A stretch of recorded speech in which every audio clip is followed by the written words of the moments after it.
Escuela Bíblica a la luz de la palabra, escudriñando las Escrituras.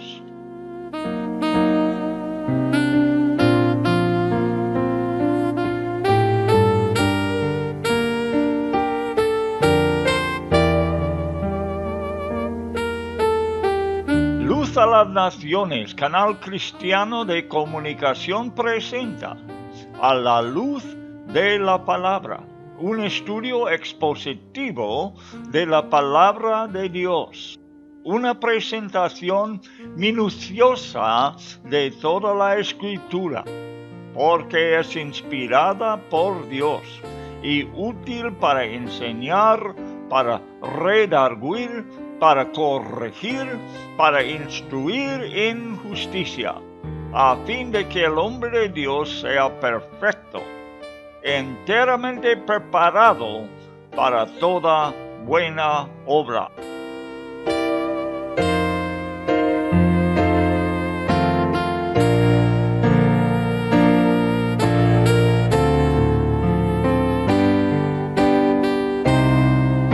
Escuela Bíblica a la luz de la palabra, edificando sobre la roca.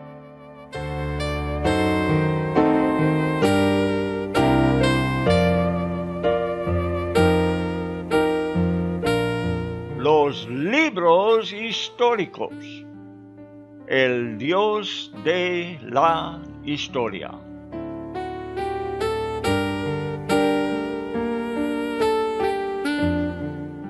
Recuerda que el estudio de los libros históricos es el estudio de un resumen de la historia de los israelitas, y nosotros estamos terminando la historia con el libro de Esther. Por eso quiero meterme en algunos asuntos muy importantes que nosotros, los cristianos, debemos saber sobre los judíos.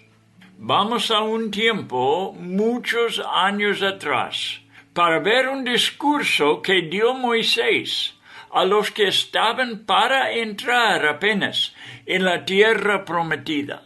Moisés no solamente ofrece que el pueblo presente en su día y también en el futuro elige entre bendición o maldición, sino que Moisés es un profeta que profetiza al pueblo antes que los hebreos entraron en la tierra prometida. En su historia iban a recibir bendición y después una maldición, según la profecía de Moisés, que iba a terminar en el cautiverio en Babilonia primero y después en Persia. Moisés les informa lo siguiente, y voy a leer estos primeros 5 versículos de Deuteronomio capítulo 30. Sucederá, dice Moisés, es una profecía, que cuando hubieren venido sobre ti todas estas cosas, la bendición y la maldición, que he puesto delante de ti, y te arrepintieres en medio de todas las naciones a donde te hubiera arrojado Jehová tu Dios, y te convirtieres a Jehová tu Dios, y obedecieres a su voz conforme a todo lo que yo te mando hoy, tú y tus hijos, con todo tu corazón y con toda tu alma. Entonces Jehová hará volver a tus cautivos y tendrá misericordia de ti, y volverá a recogerte de entre todos los pueblos a donde te hubiere esparcido Jehová tu Dios. Aun cuando tus desterrados estuvieran en las partes más lejanas que hay debajo del cielo, de allí te recogerá Jehová tu Dios, y de allá te tomará. y te hará volver Jehová tu Dios a la tierra que heredaron tus padres, y será tuya, y te hará bien, y te multiplicará más que a tus padres. Ahora quiero leer las palabras de los grandes comentaristas Jameson, Fawcett y Brown sobre esta porción de la Escritura. Estos son sus comentarios. Dice: el pueblo judío muchas veces ha vuelto a este capítulo, creyendo que el día vendrá cuando Dios tendrá pena por su condición triste, sea de Israel, y le restaurará desde las partes más lejanas que hay debajo del cielo.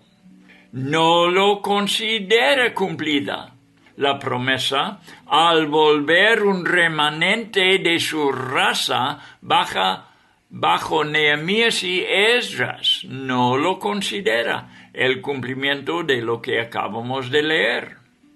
El tiempo viene. La Biblia enseña cuando todo Israel será salvo, más allá de su externo símbolo nacional de circuncisión.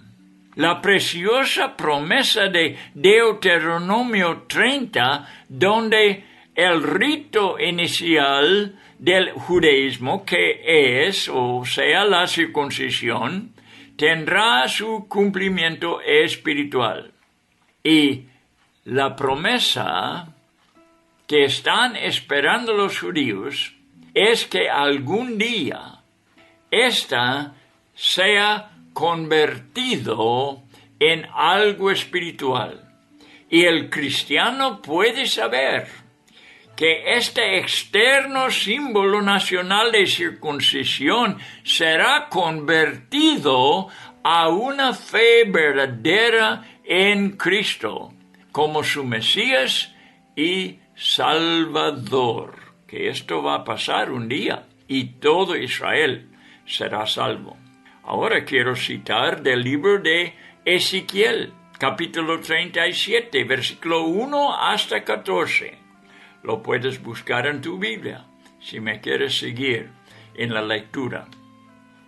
Dice Ezequiel: la mano de Jehová vino sobre mí y me llevó en el espíritu de Jehová y me puso en medio de un valle que estaba lleno de huesos y me hizo pasar cerca de ellos por todo en derredor, y he aquí que eran muchísimos sobre la faz del campo, y por cierto secos en gran manera. Y me dijo: hijo de hombre, ¿vivirán estos huesos? Y dije: Señor Jehová, tú lo sabes. Me dijo entonces: profetiza sobre estos huesos y diles: huesos secos, oíd palabra de Jehová. Así ha dicho Jehová el Señor a estos huesos: he aquí, yo hago entrar espíritu en vosotros, y viviréis. Y pondré tendones sobre vosotros, y haré subir sobre vosotros carne, y os cubriré de piel, y pondré en vosotros espíritu, y viviréis, y sabréis que yo soy Jehová. Profeticé pues, como me fue mandado, y hubo un ruido mientras que yo profetizaba, y he aquí un temblor, y los huesos se juntaron cada hueso con su hueso. Y miré, y he aquí tendones sobre ellos, y la carne subió, y la piel cubrió por encima de ellos, pero no había en ellos espíritu. Y me dijo: profetiza al espíritu, profetiza, hijo de hombre, y di al espíritu: así ha dicho Jehová el Señor, espíritu, ven de los cuatro vientos y sopla sobre estos muertos y vivirán. Y profeticé como me había mandado, y entró espíritu en ellos, y vivieron, y estuvieron sobre sus pies un ejército grande en extremo. Me dijo luego, hijo de hombre, todos estos huesos son la casa de Israel. Bueno, voy a interrumpir la lectura por un segundo para decir, y no tiene que ver esta profecía con un personaje entre los cristianos, ni a una persona o un pueblo gentil. Esta es palabra para los judíos. Repito este versículo 11. Me dijo luego, hijo de hombre, todos estos huesos son la casa de Israel. Dios está hablando a Israel aquí. Sigue diciendo, he aquí, ellos dicen, nuestros huesos se secaron y pereció nuestra esperanza y somos del todo destruidos.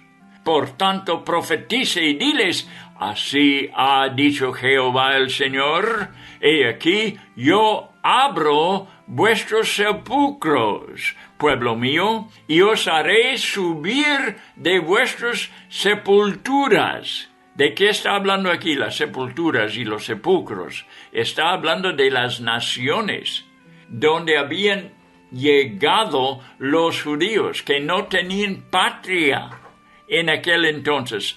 Y Dios ahora está diciendo que les va a hacer salir de esas naciones que son como sepulturas para ellos. Y os traeré a la tierra de Israel, a la tierra prometida de nuevo, cuando eran expatriados todos. Y sabréis que yo soy Jehová, cuando abra vuestros sepulcros y os saque de vuestras sepulturas, pueblo mío, y pondré mi espíritu en vosotros y viviréis, y os haré reposar sobre vuestra tierra, y sabréis que yo, Jehová, hablé, y lo hice, dice Jehová. Esta profecía, hecho hasta 2500 años atrás, no se cumplió al volver una minoría de judíos de la cautividad que pasaba en Babilonia y Persia tampoco. Hoy en día empezó a cumplirse en el principio del siglo XX. Está llegando el cumplimiento de esta profecía. Y en mayo de 1948, Israel, por la primera vez desde el día del profeta Ezequiel, se hizo una nación soberana, totalmente autogobernado. Buenas tardes, amigo mío. Parece que estamos en un asunto, que me emociona, que me hace hablar con pasión, porque es una profecía que va cumpliéndose en nuestros días. La profecía de Ezequiel, de volver a su tierra otra vez como una nación soberana. Desde el tiempo de Ezequiel no ha pasado esto, porque aunque volvieron a su tierra algunos, no muchos, volvieron a su tierra bajo el reino de Babilonia y después bajo el reino de Persia, la mayoría de la minoría, o sea, pocas personas volvieron por el edicto del rey Ciro. Volvieron a su tierra, pero no gobernaron. Los persas gobernaban. Después los griegos. Llegó el tiempo del poder de Grecia. Y Israel no había llegado a ser un reino soberano.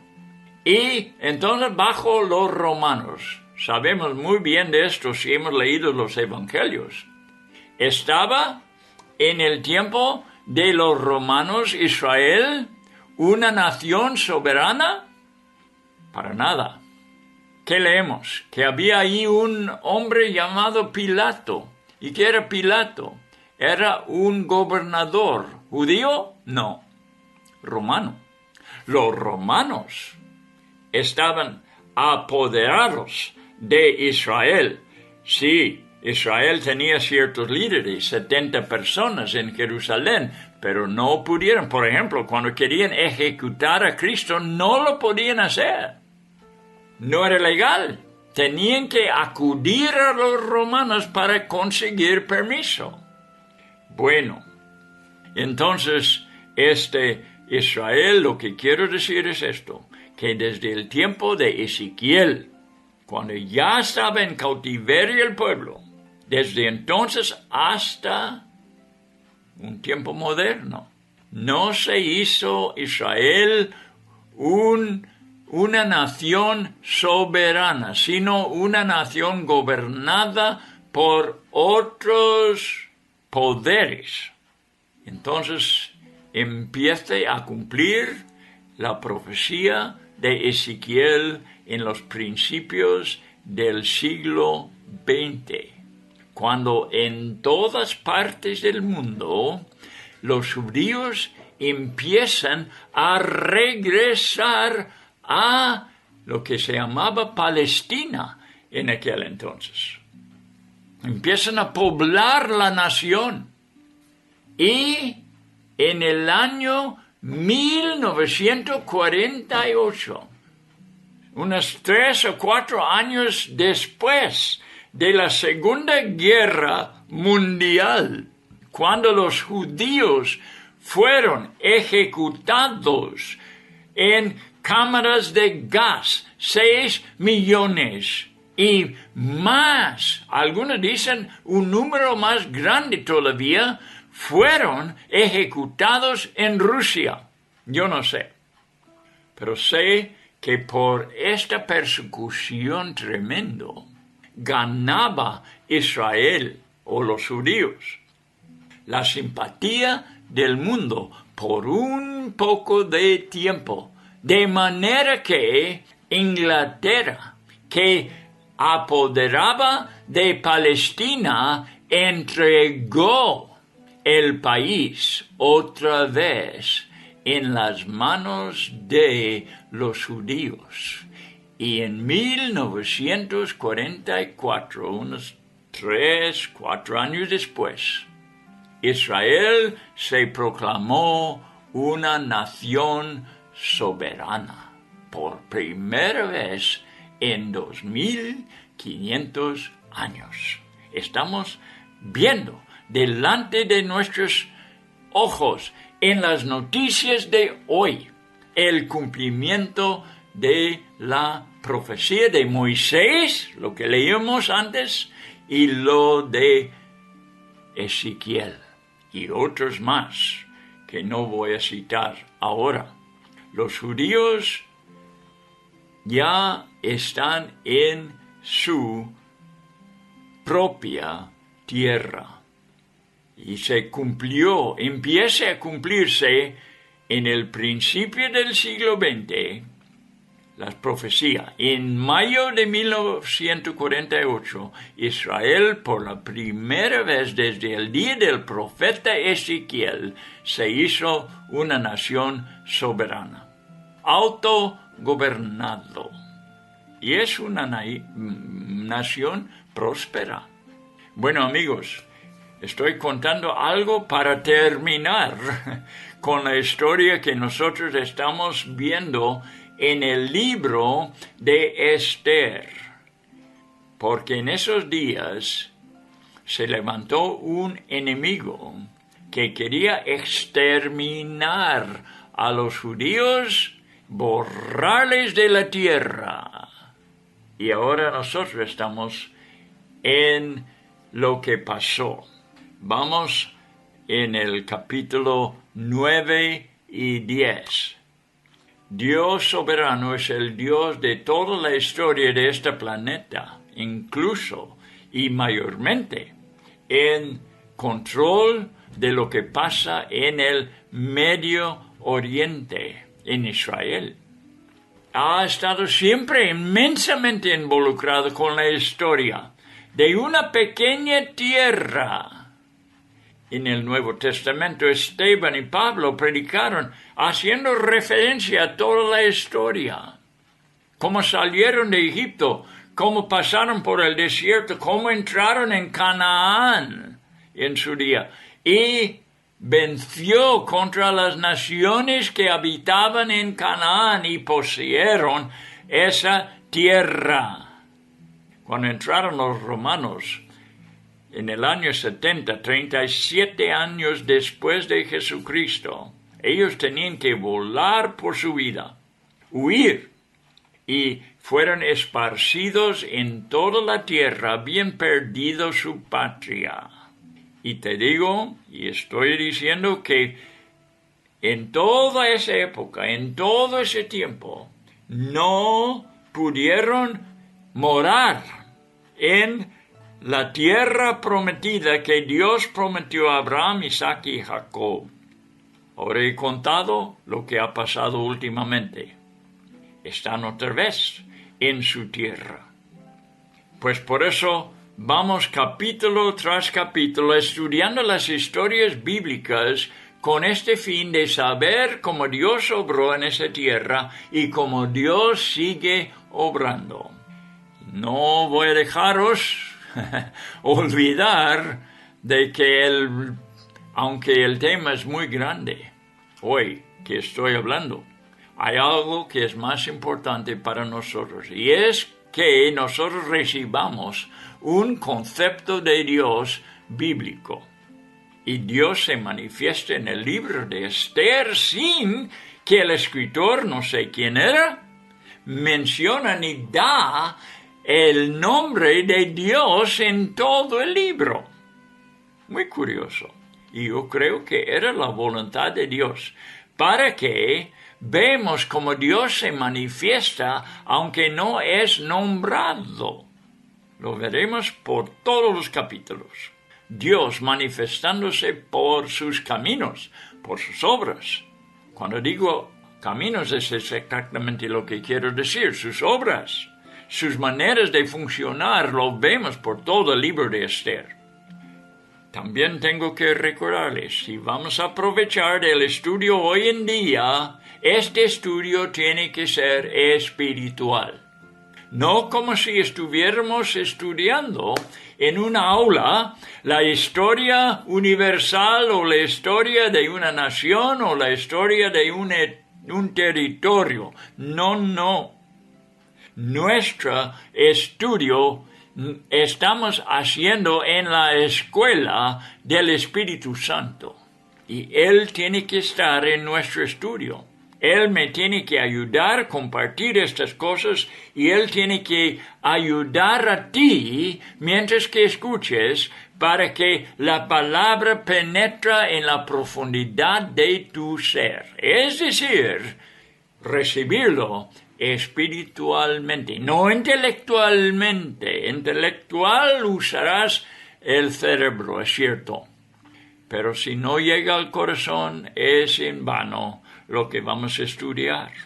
No estamos intentando de satisfacer lo intelectual ni lo emocional, aunque yo estoy emocionándome aún hablando de la historia de los judíos.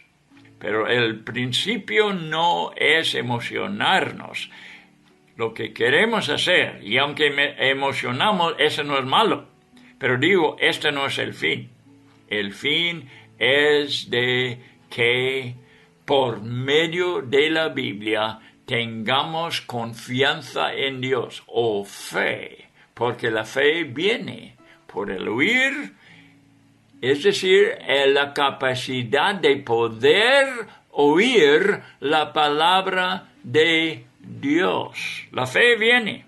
Así es que la Biblia existe para darnos fe en la palabra de Dios, confianza es la misma palabra. Confianza en Dios. Este es el propósito de la Biblia. Muchas veces digo, la Biblia no es una explicación, es una declaración de parte de Dios. Él dice cuántas veces por todo ese libro, así dice el Señor. Palabra de Dios. Entramos en capítulo 9 de Esther, entonces. Estoy viendo un artículo con fotos de la celebración de la comunidad hebrea en España. La celebración de Purim, la fiesta de Purim, celebrado por la comunidad hebrea en toda España. Y no solamente en España, sino en todo el mundo. ¿Y cuándo fue celebrado? El 17 de marzo 2022, este año, en marzo. Fue celebrado lo que vamos a estudiar ahora, la fiesta de Purim. Permítame modernizar el estudio un poco. Leo de un periódico que es suizo, pero es escrito en español, en varios idiomas, aparentemente. Se produce este periódico en español también, y es un reportaje que procedió de Jerusalén el 17 de marzo 2022.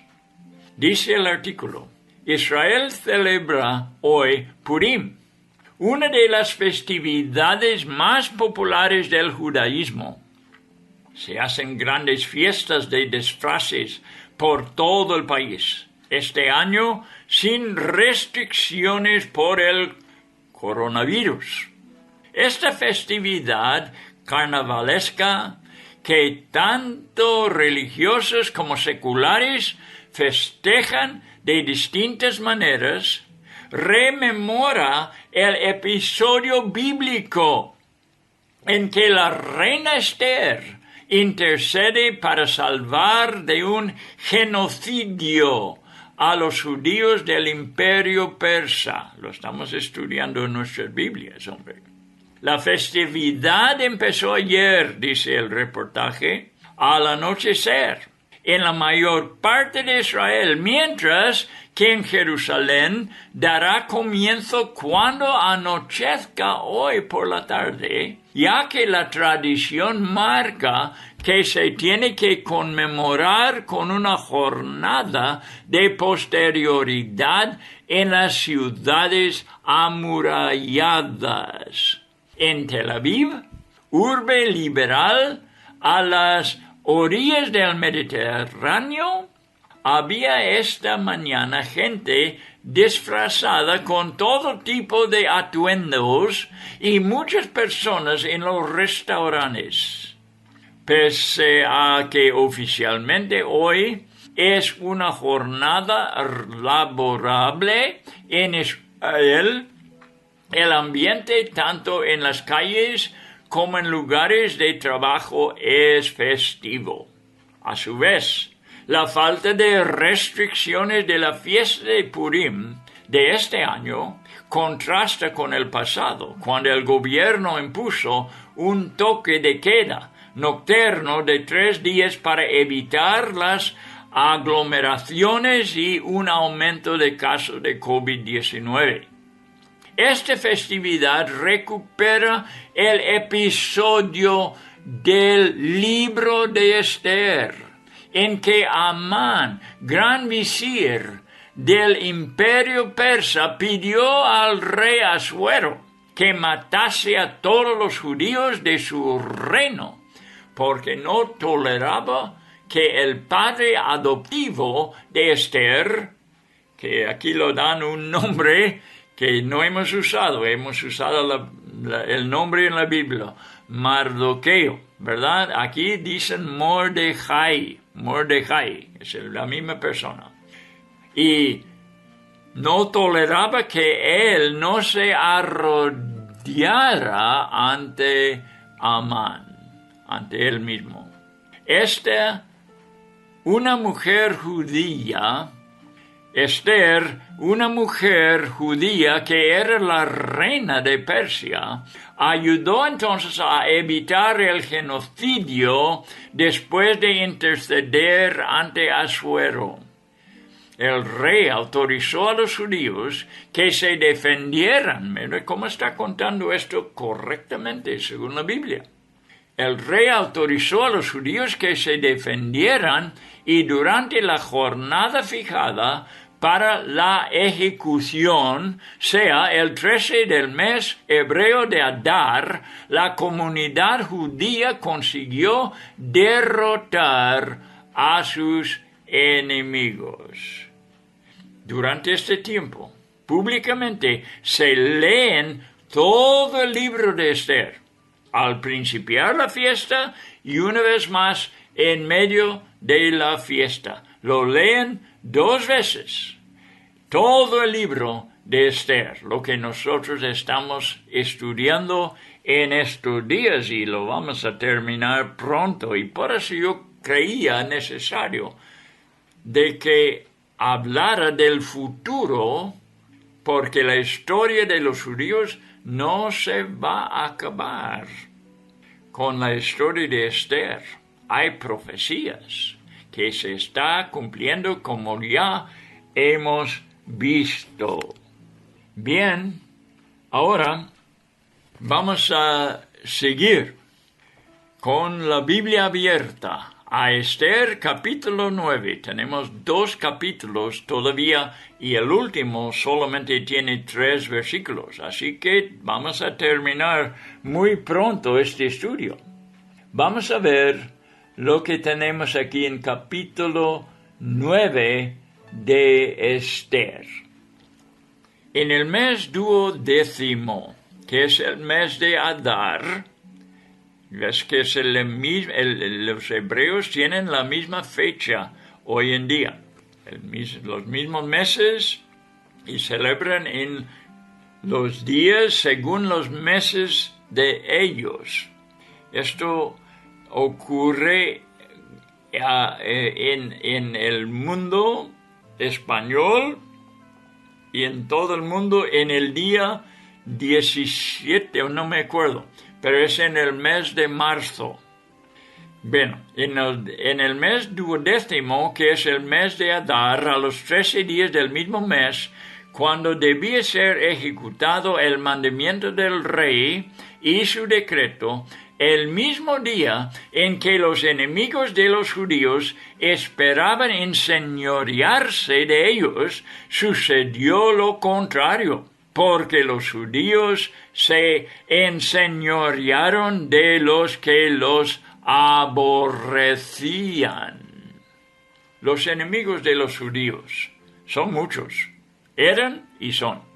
En los días de Esther, todavía no, porque se hizo un decreto nuevo y lo pasó a todo el mundo, quitó la enemistad de muchas personas en todo el mundo en aquel día, antiseméticos.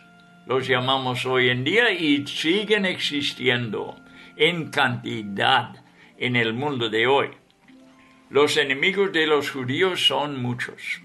Y a pesar del segundo decreto, firmado por el anillo del rey, ya lo posesiona Mardoqueo, ellos son determinados de cumplir el primer decreto, lo de Amán. Los enemigos, son determinados de cumplir con lo que decretó Amán, el enemigo, y acabar con los judíos. El primer decreto les dio el derecho legal de intentarlo. De modo que la oposición no fue legal, sino físico. Los judíos mismos defendiéndose. El día es marcado en el calendario judío y, como hemos visto, celebrado hasta el día de hoy. Versículo 2, no lo hemos leído todavía. Los judíos se reunieron en sus ciudades en todas las provincias del rey Asuero para descargar su mano sobre los que habían procurado su mal, y nadie les pudo resistir, porque el temor de ellos, de los judíos, había caído sobre todos los pueblos en los 127 provincias de Persia. Los judíos tenían la libertad de públicamente hacer planes para su defensa ya, por el segundo decreto. Recuerda que los otros tenían un decreto legal, porque no podía anularlo ni el emperador mismo. Lo que es ley era ley en Persia. No podía ser anulado. Sigue el primer ley. Y ahora la segunda ley da derecho a los judíos de defenderse. Así que legalmente ahora, sin que nadie les pueda prohibir, ellos se reúnen en las ciudades públicamente, abiertamente. Esto no fuera posible antes que el segundo decreto. Los judíos tenían la libertad de públicamente hacer planes para su defensa. Y eso es lo que observamos en este versículo 2.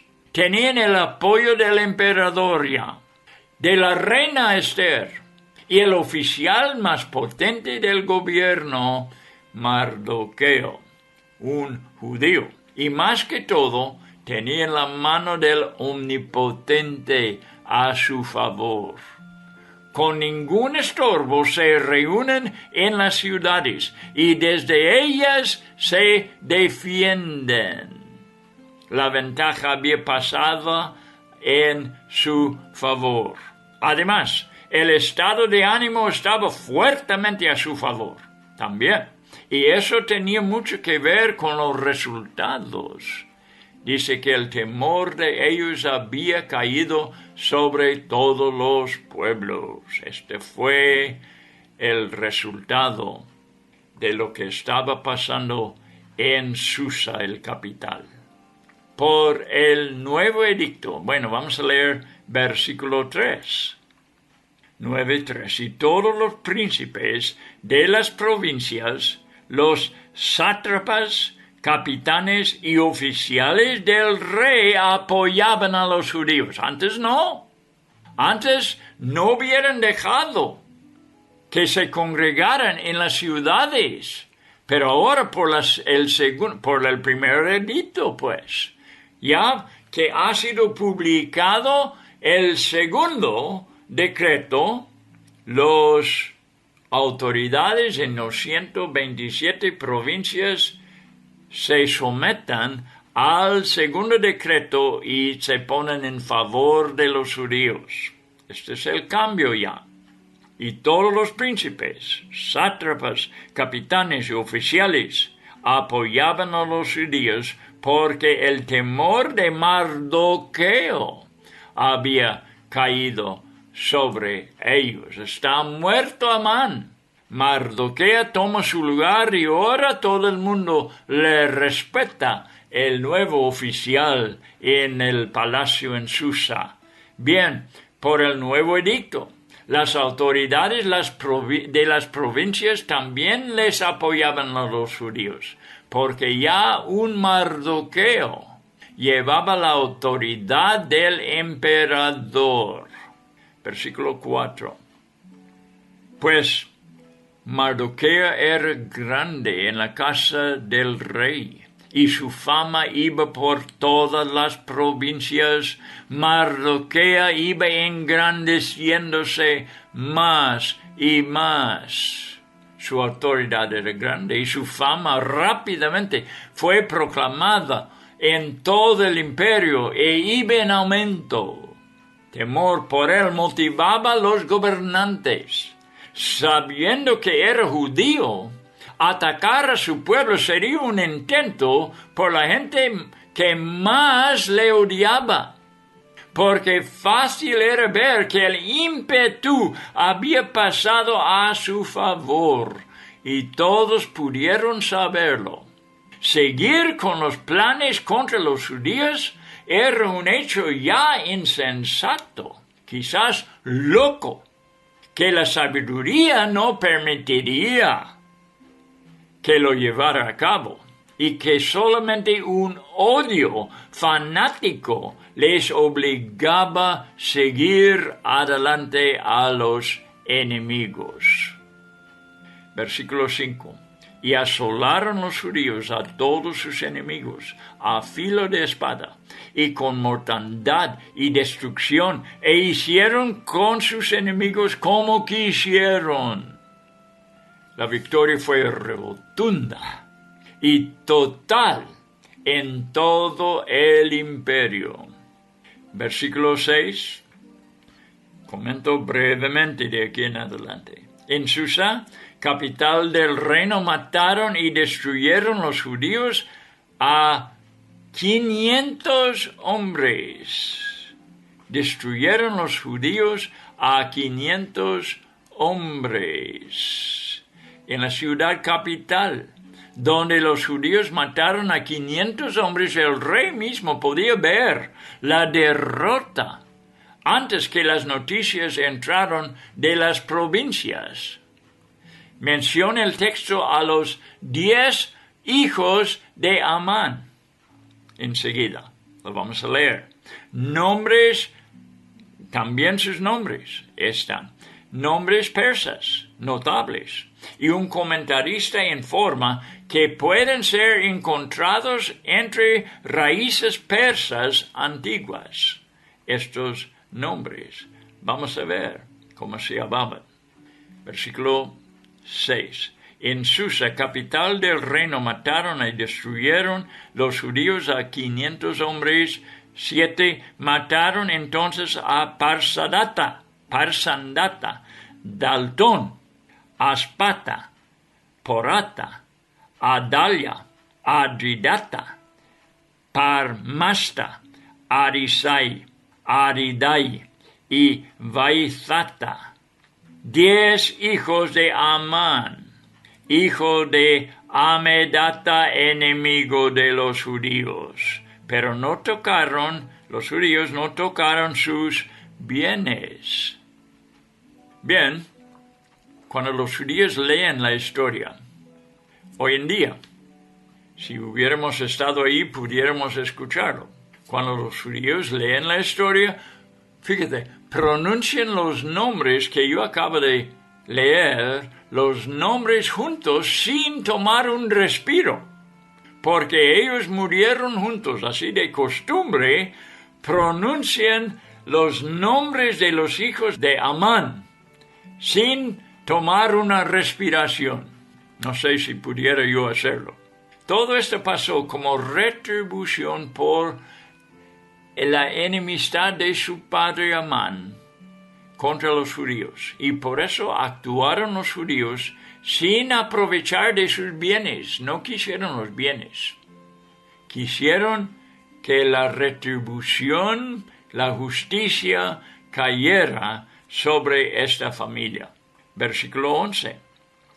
El mismo día se le dio cuenta al rey acerca del número de los muertos en Susa, residencia real.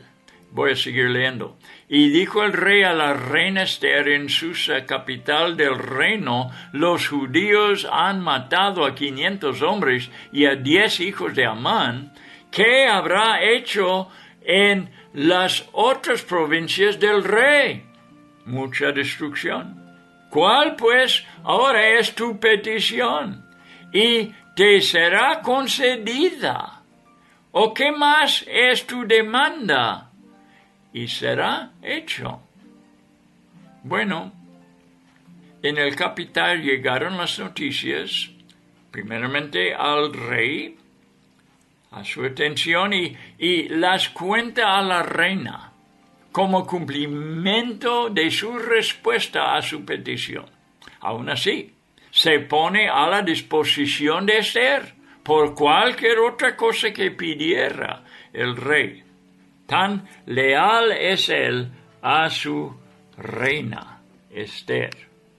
Bien, versículo 13. Respondió Esther: si place al rey, concédese también mañana a los judíos en Susa que hagan conforme a la ley de hoy y que cuelguen en la horca a los 10 hijos de Amán. Ya están muertos. Y sí, tiene este otro deseo. Pide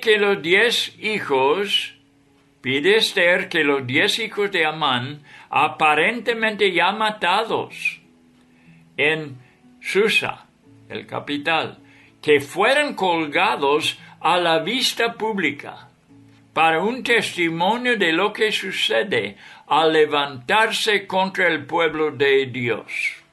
Quiere Esther que el temor sigue sobre la población. En versículo 14 se lleva a cabo. Lo veremos. Y mandó al rey que se hiciese así. Se dio la orden en Susa y colgaron a los 10 hijos de Amán. Ahora versículo 15.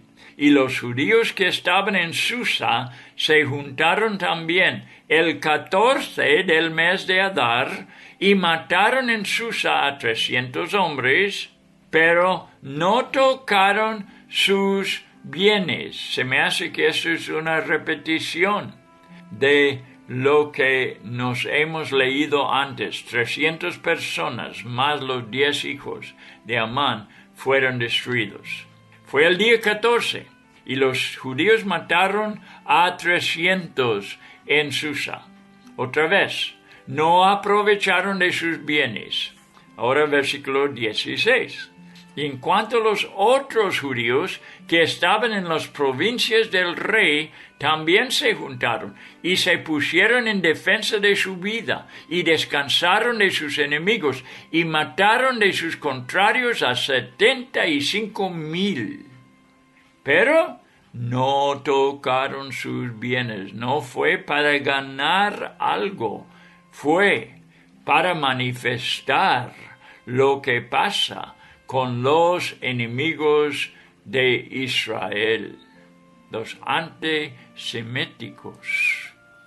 Bien, llegaron las noticias de las provincias que habían matado 75,000 el día anterior, sin tocar sus bienes. 17, el día 14, ellos, como los de Susa, descansaron, festejando con alegría. Vamos a ver.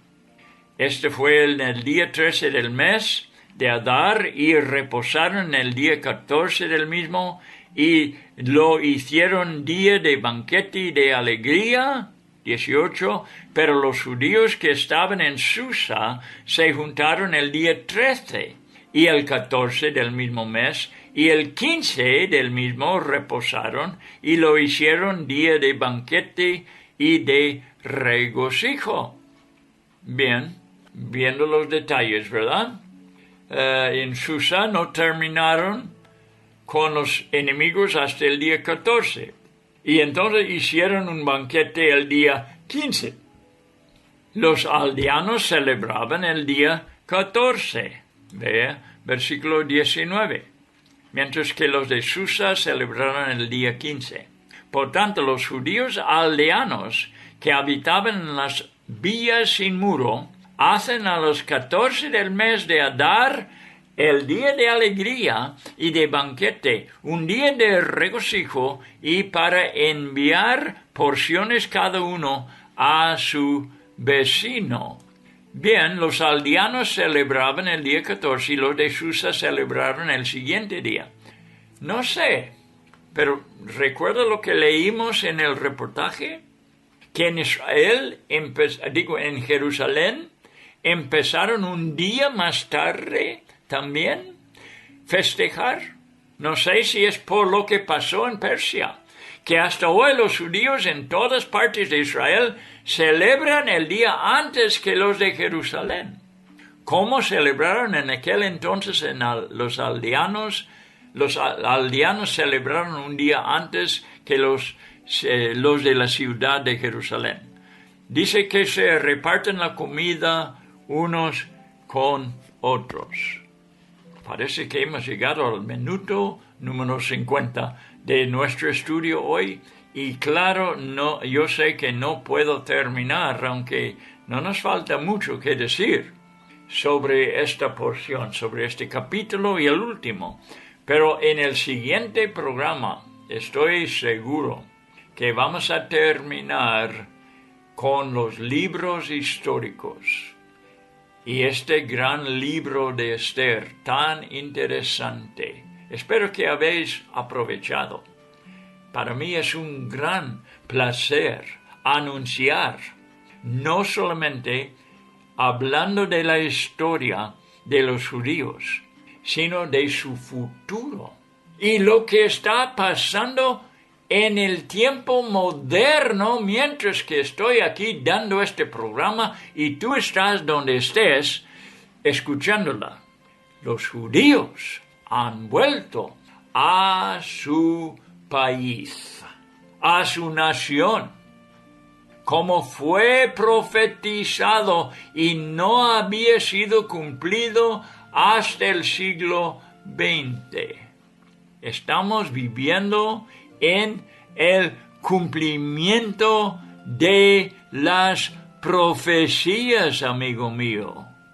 Es nuestro privilegio saber de antemano lo que Dios está haciendo en el mundo hoy en día. ¿Te emociona saber eso? Hay que ponernos en oración, pidiendo que la palabra de Dios siga cumpliéndose en nuestros días. ¿Sabe qué más, hermano?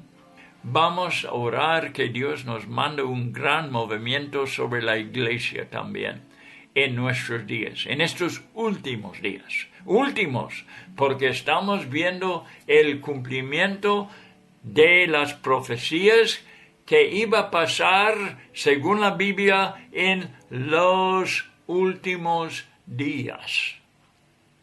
En los últimos días estamos. Vamos a juntarnos en oración, unánimes, que Dios derrame su Espíritu en nuestros días. Y lo pediremos en el nombre de Jesús, el Hijo de Dios. Que Dios os bendiga a cada quien.